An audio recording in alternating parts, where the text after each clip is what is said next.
श्रीभगवानुवाच असंशयं महाबाहो मनो दुर्निग्रहं चलम् अभ्यासेन तु कौन्तेय वैराग्येण च गृह्यते। असंशयं महाबाहो मनो दुर्निग्रहं चलम् अभ्यासेन तु कौन्तेय वैराग्येण च गृह्यते। जवाब में भगवान कहते श्री भगवान वाच कहते बात है महाबाहो, तुमने ये बात कही है जो इसमें कोई संशय नहीं है। हे महाबाहो असंशय मनो दुर्निग्रहम चलंच, मन जो चंचल है और निग्रह करना कठिन है। ये दोनों ही बातों में कोई संशय नहीं है। बिल्कुल सही कहा तुमने, 100% स्वीकार करते हैं भगवान। तू, लेकिन आगे कहते हैं तू, किंतु जैसे कहा है तुमने ही सुदुर्निग्रहम, सुदुख करम, दुख कर भी है सुख कर भी है। वहां पर संयोगांत पद को प्रत्येक में भी संबंधित है ना, संयोगादौ संयोग मध्य संयोगांतम पदम प्रत्येकम अभिसंबंधित। सु और दुर्ग को अलग समास कर लो, दोनों अव्ययों का। फिर कर के साथ समास करूंगा, उपद समास हो जाएगा। सुदुष्करम माने दुष्करंच सुकरंच। दुष्करम किनके लिए? असाधका नाम प्रति, सुकरंच साधका नाम प्रति। ये संकेत जो वहां पर उसने अपनी ही बातों से कर चुका है, इसलिए कहते तू, किंतु तुम्हारे के अनुसार अज्ञानी जो असाधक है उनके लिए यह मन अत्यंत चंचल है, दुर्निग्रह भी है। किंतु जो साधक हैं उनके लिए दुष्कर नहीं है, सुकर है। क्यों? उनके पास दो अस्त्र है, अभ्यास न च वैराग्य च, अभ्यास और वैराग्य। इन दो के द्वारा हे कौन्तेय, दो संबोधन है यहाँ, हे महाबाहो, हे कौन्तेय, इन दो के द्वारा ग्रहण किया जा सकता है। और कोई कहे कि महाराज दो से नहीं हो रहा है तो चकार कह दिया, और भी अन्य उपाय अपना लो। इन दो से तेरे बस की बात नहीं आ रहा है तो अपने अनुकूल कोई और साधन जोड़ लेना। किसी को पूजा पाठ करना जरूरी है, कर लो। नाच नाच के गाना जरूरी है तो जाओ हर हमारे कृष्णा में, इस्कॉन में चले जाओ, और खूब नाच नाच के कहेंगे डायबिटीज ठीक हो जाएगा, दिमाग ठीक रहेगा। यदि सीधा आपको ब्रह्माभ्यास करने की क्षमता नहीं है, वैराग्य नहीं हो रहा है, तो जाओ उधर। इसे चौक कह दिया अनुक्त का समुच्चय करने के लिए। जो सीधे साक्षात इन दोनों के अधिकारी जो अपने आप को नहीं मानता, वह अन्य साधनों को अपनाओ शुरू में, धीरे धीरे आपका भी मन निग्रह में आ जाएगा। शांकर भाष्य असंशयम नास्ति संशयो इति असंशयम। संशय नहीं है इस बात में जो तुमने कहा है। किस विषय में संशय नहीं है? जो आपने कहा। कौन सी बात? मैंने मनो दुर्निग्रहम छलम इत्यत्र।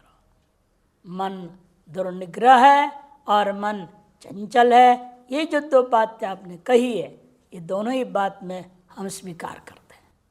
इसका मतलब क्या? भगवान दो बात को काट दिए। कौन सी दो बात काट रहे हैं?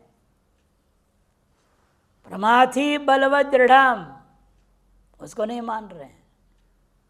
आप प्रमाथि समझ रहे हो, बलवान भी समझ रहे हो, दृढ़ भी समझ रहे हो, ये ठीक नहीं है, ये तुम्हारी भ्रांति है। इस शरीर के अंदर सबसे कमजोर वस्तु यदि है तो वह मन है, सबसे कमजोर। अब देख लिया आपने कोरोना में क्या हुआ। अत्यंत पढ़े लिखे, बड़े बड़े बुद्धिमान, बड़े बहादुर अपने आप को समझते, बहुत लेकिन सब डर के मारे घरों के अंदर घुस के बैठ गए। कौन डरा?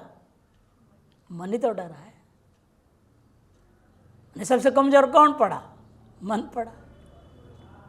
झूठे वायरस के सामने में भी मन ऐसा झुक गया और मन की वो हालत हुई, कहीं तो सीधे स्वर्ग पहुंच गए।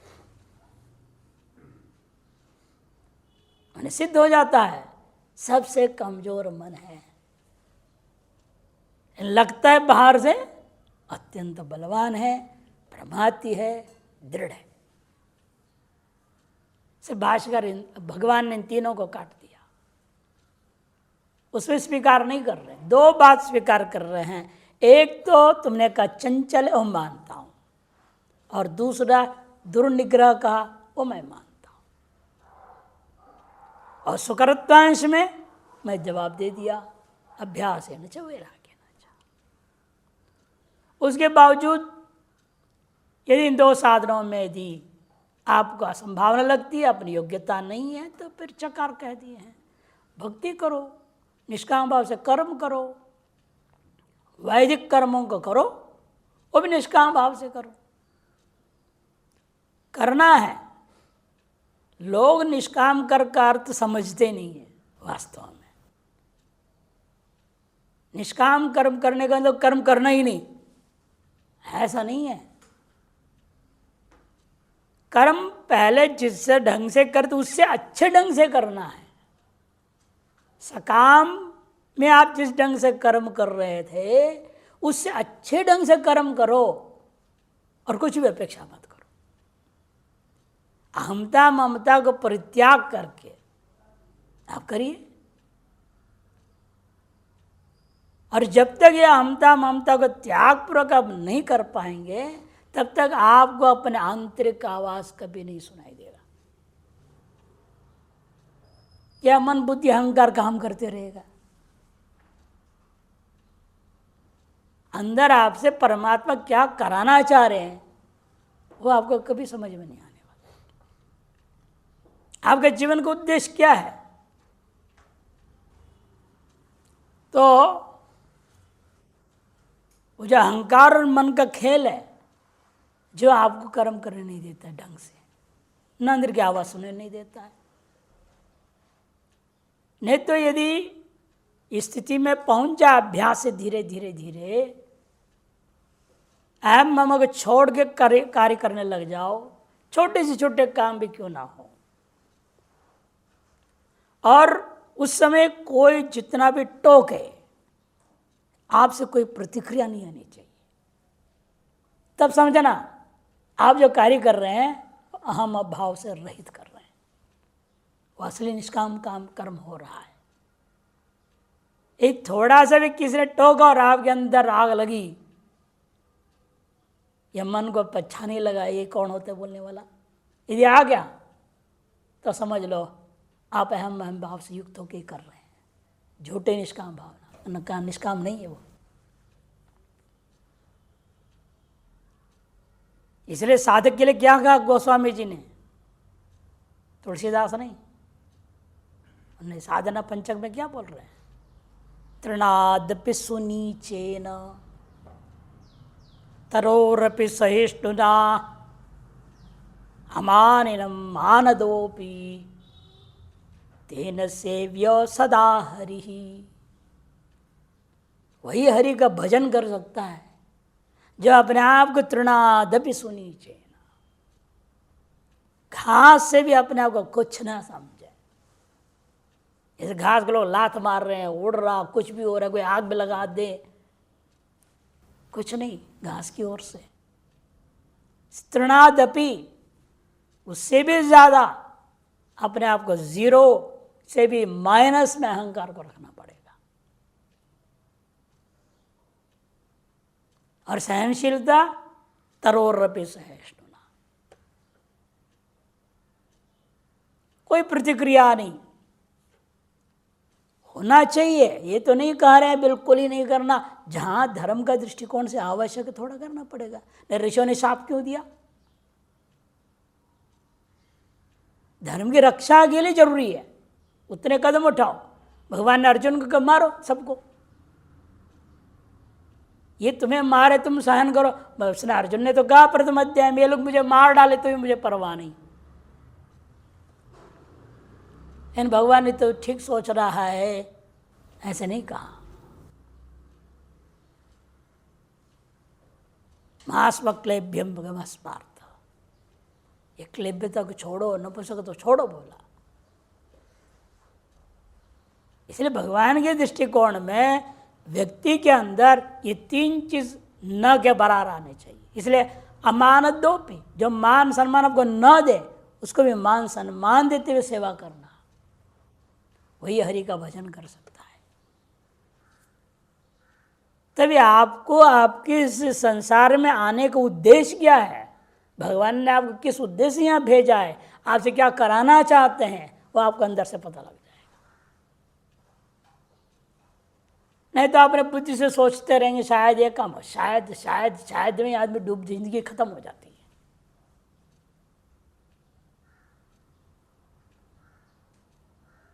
इसे व्यक्ति को कर्तव्य करने पीछे नहीं हटना है। इसको ना अभ्यास, अभ्यास क्या है, जिस व्यक्ति का जो कर्म है, कोई भक्ति योग में है, कोई कर्म योग में है, कोई ज्ञान योग में है, कोई लय योग में है, जो भी साधना अपनाए हो उस साधना का निरंतर अभ्यास करना है। तत्र यत्नो अभ्यास, योग सूत्रकार ने कहा है कहाँ, अभ्यास का मतलब क्या, यत्न, यत्नशील रहो, प्रयास छोड़ना नहीं है, ये अभ्यास है। और उसी दृढ़ता बताया, दीर्घकाल निरंतर सत्कारा से भी। तो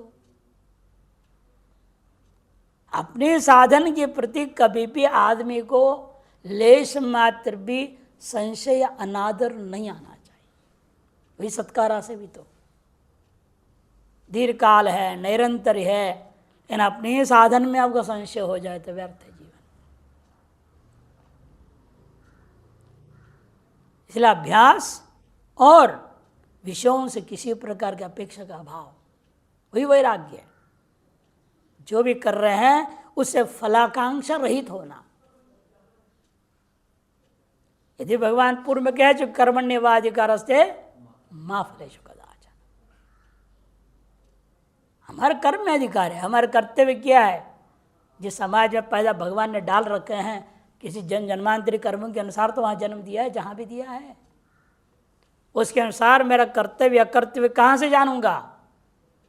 क्या कहा भगवान ने आगे 16वें अध्याय में कहेंगे, तस्मात् शास्त्र में प्रमाणन्ते कार्य अकार्य व्यवस्थित हो। कार्य और अकार्य की व्यवस्था में शास्त्र एकमात्र प्रमाण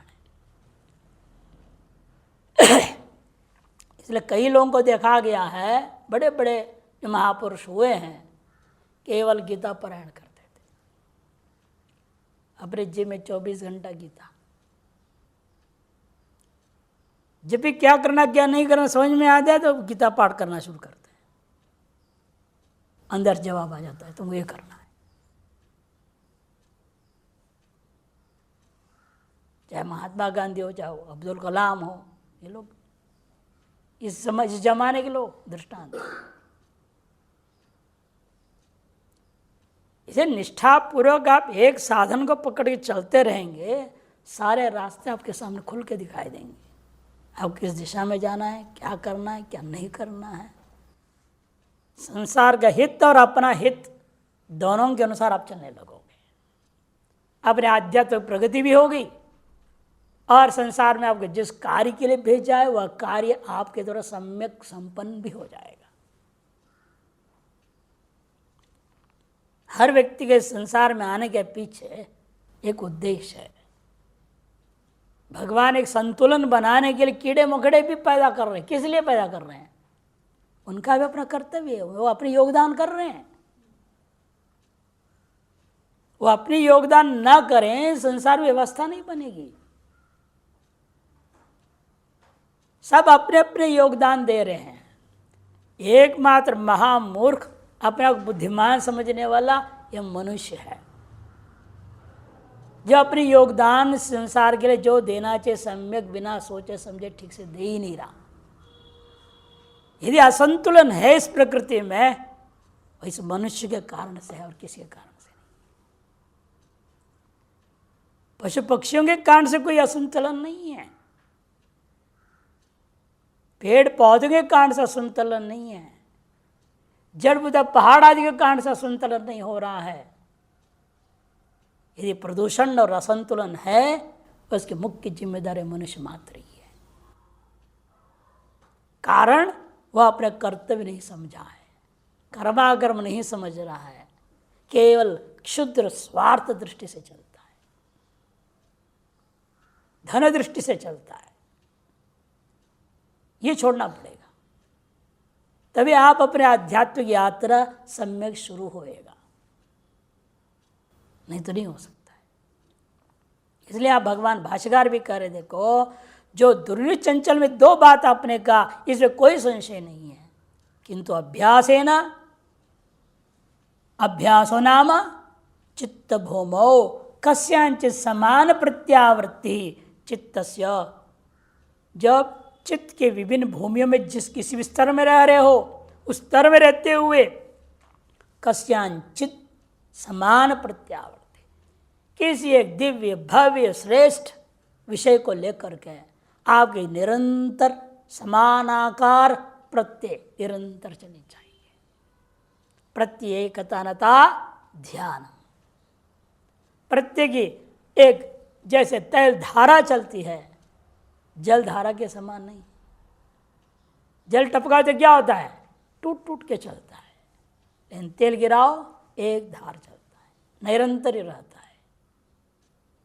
इसे कहते चित्त के अंदर किसी न किसी विषय को लेकर, वो भी सात्विक हो, उत्कृष्ट हो, श्रेष्ठ हो, ज्येष्ठ हो, भगवान अंत में क्या गया योग सूत्र में, यथापि मत ध्यानाद्वा।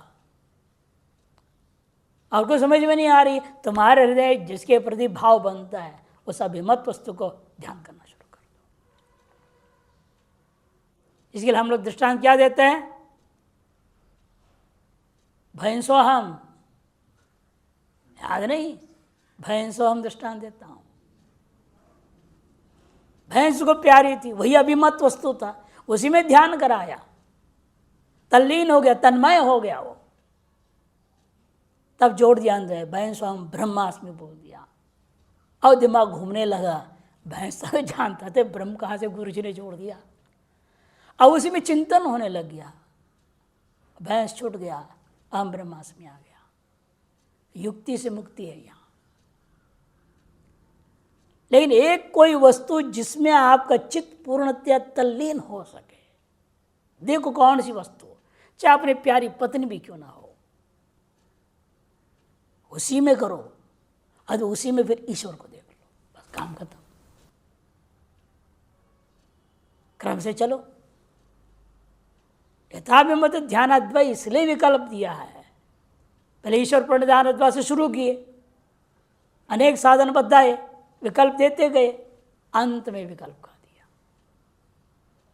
इसे यहां भी भाष्यकार उसी के आधार पर कस्यांचित अपि, इसमें उसमें नाम नहीं ले रहे, किसमें तुम्हें अपने चित्त के वृत्तियों को लगाना है। कहते कस्यांचित अपि समान प्रत्यावृत्ति होनी चाहिए, बस इतना, बीच में विषम नहीं होना चाहिए। समान आकार प्रत्यय की आवृत्ति हो जाए, उसी का नाम अभ्यास। और चित्त से वैराग्यम नाम, चित्त का वैराग्य किसे कहते हैं, दृष्टा दृष्ट भोगेशु दोष दर्शन अभ्यासाद वैतृष्ण्यम तेन च वैराग्य न गृह्यते।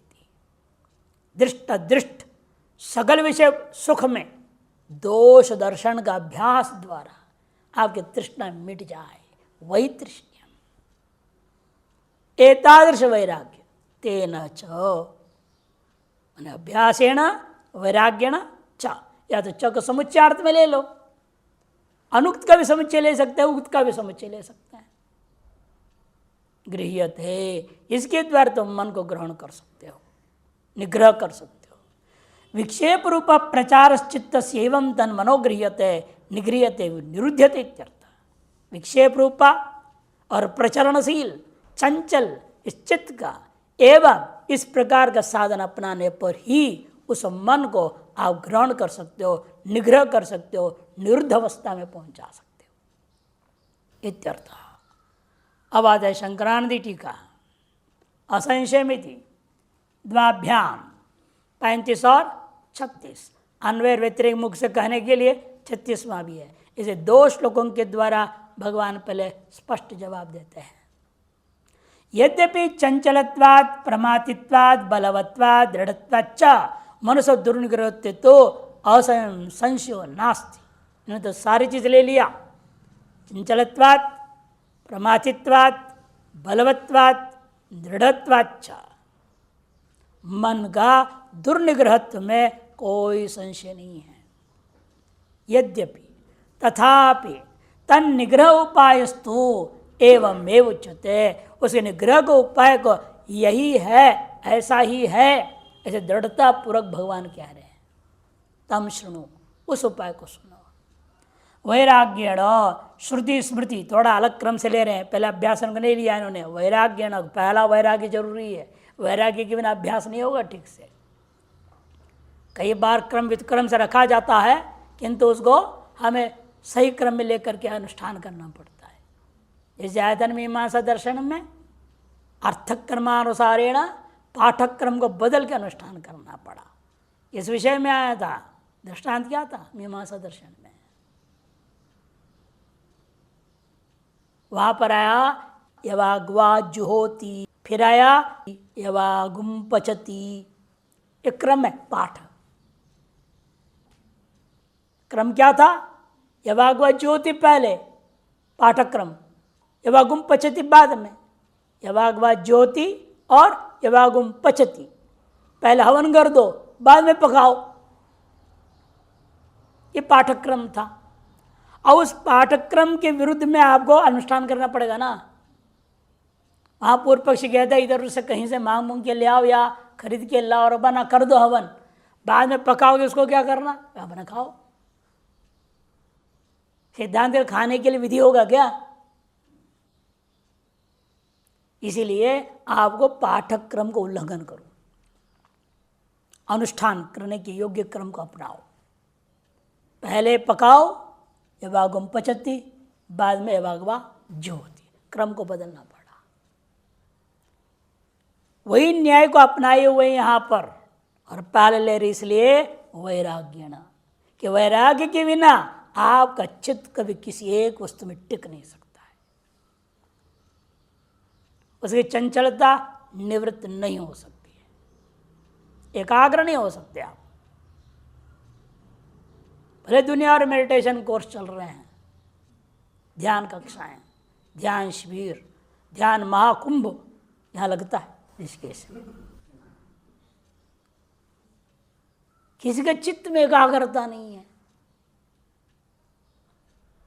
संख्या देखी जा रही है, आय देखा जा रहा है, और ध्यान किस बात की? ध्यान यही है जो भगवान ने कहा है ना, ध्याय तो विषयान पुंस संगस्ते शुभ जाए, तो उसी का ध्यान हो रहा है, विषय ध्यान हो रहा है,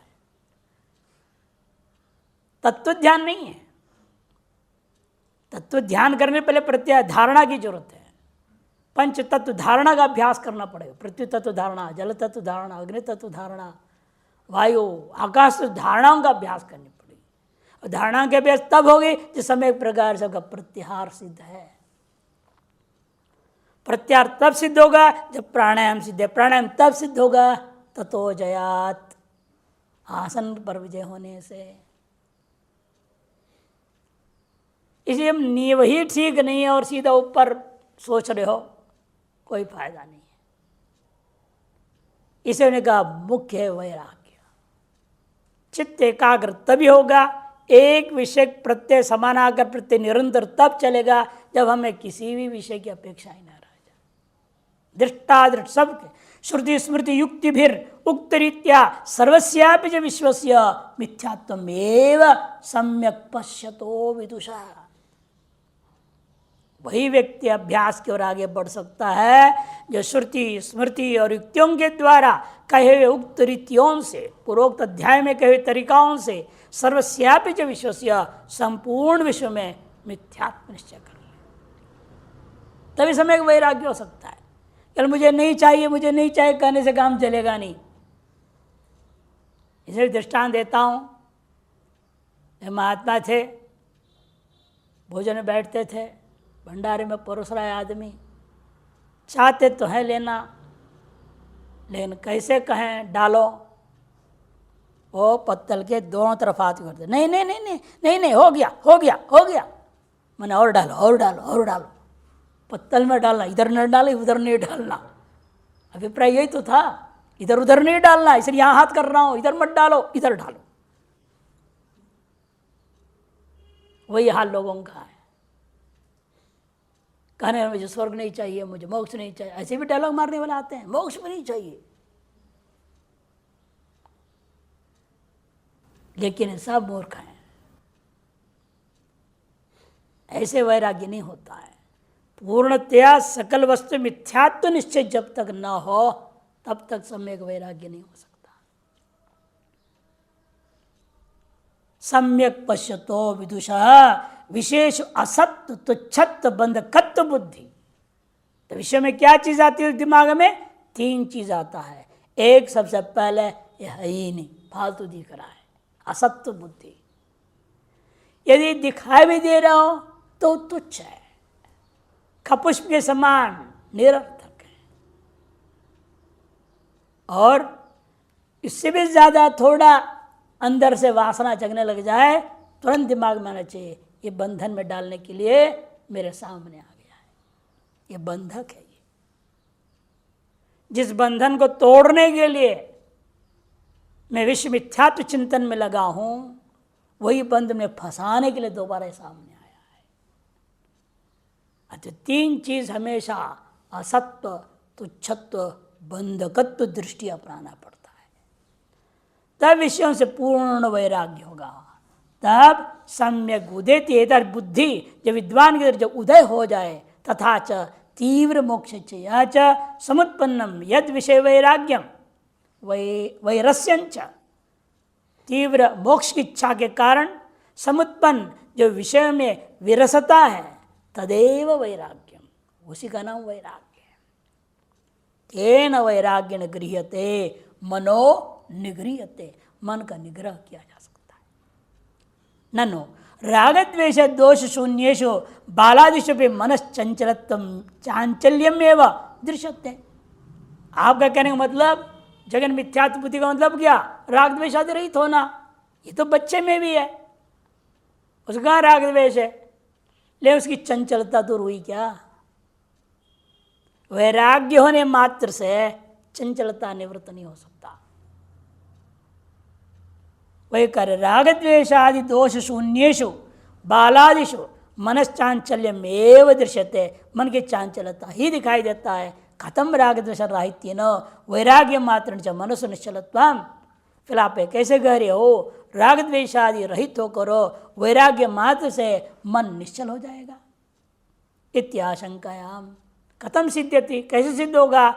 ऐसे आशंका कहते न तेषां पदार्थ मिथ्यात्व ज्ञानम रागाद्य भावश्च न संभव। अंतर है, बच्चे में क्या है, उनके अंदर वास्तव में पदार्थ मिथ्यात्व ज्ञान नहीं है, और रागादि का भावश्च न संभवती। उन्हें रागादि का भाव मत कहो, सम्यक अभिव्यक्त नहीं है, मजबूरी है उसका,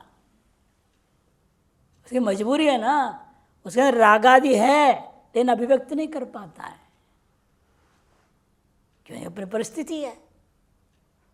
जब अपने उस परिस्थिति हट जाता है, फिर देख लो किसको जवाब देने से पीछे नहीं हटेगा।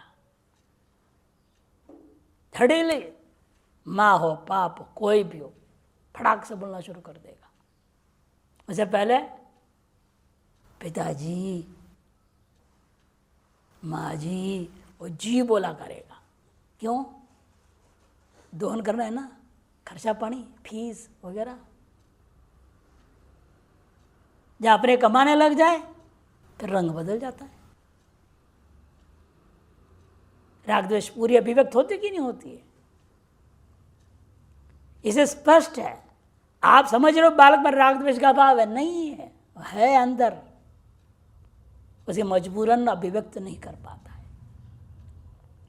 जहां जितनी संभव थोड़ा बहुत अभिव्यक्त कर लेता है। अपने देखो स्कूल के बच्चों में आपस में लड़ाई झगड़ा कर रहे थे, द्वेष भावना रखता है, कर नहीं पाए कुछ, लेकिन चिड़चिड़ अंदर से रहता है उसको, राग द्वेष है।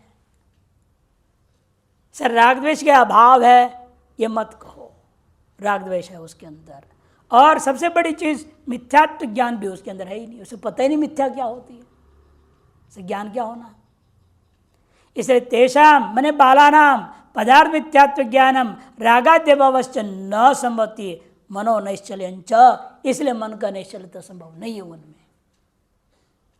इन्हें दोनों इसके अंदर हैं। तथापि अंगाभावे सति अंग मात्रेण कार्यम न सिद्ध्यति, एक अंग होने मात्र से दूसरे अंग के अभाव में कार्य सिद्ध नहीं हो सकता। न आपके पास साइकिल है लेकिन एक ही चक्का है, अब बताओ चलाओ कैसे चलाओगे? एक अंग है ना, ठीक ठाक है, वो बढ़िया है, नया चक्का है, तो भी साइकिल नहीं चलेगा। इसका दूसरा अंग महत्वपूर्ण, वो भी जरूरी है। इस दृष्टि दूसरा अंग कौन है वैराग्य के साथ? अभ्यास न तो वही समझा रहे हैं, एक अंग के अभाव है, जहां दीर्घ करो, अंगाभावे सति एक अंग मात्रेण कार्यम न सिद्धति अतो अंगिना भवितव्यम, पूरे अंगी होना जरूरी है। इति आशेनाह अभ्यासेन इति, अभ्यास साथ में चाहिए। केवल वैराग्य से लक्ष्य प्राप्ति नहीं हो सकती है, वैराग्य के साथ अभ्यास भी जरूरत है। इसको कल दृष्टांत विचार हम कर चुके हैं, बांध और सुरंग। वैराग्य क्या है? बांध बांध सहज प्रभाव को रोकना, यह बांध हो गया। और अभ्यास क्या है? सुरंग निकाल दिया, अन्यत्र उसको ले गए, अन्य विषय में वृत्ति को लगा दिया। अन्य विषय कौन है? ब्रह्म, आत्माकार ब्रह्माकार वृत्ति शास्त्रों में लगा दिया। शास्त्र वासना से अपने आप जो है आत्मचिंतन चलेगा। यह अभ्यास है, उसकी जरूरत है। विजातीय प्रत्यय तिरस्कार पूर्विका सजातीय प्रत्यावृत्तिर अभ्यास, अभ्यास इसी का नाम है जो विजातीय प्रत्यय तिरस्कार पूर्वक सजातीय प्रत्यय की आवृत्ति करते रहना।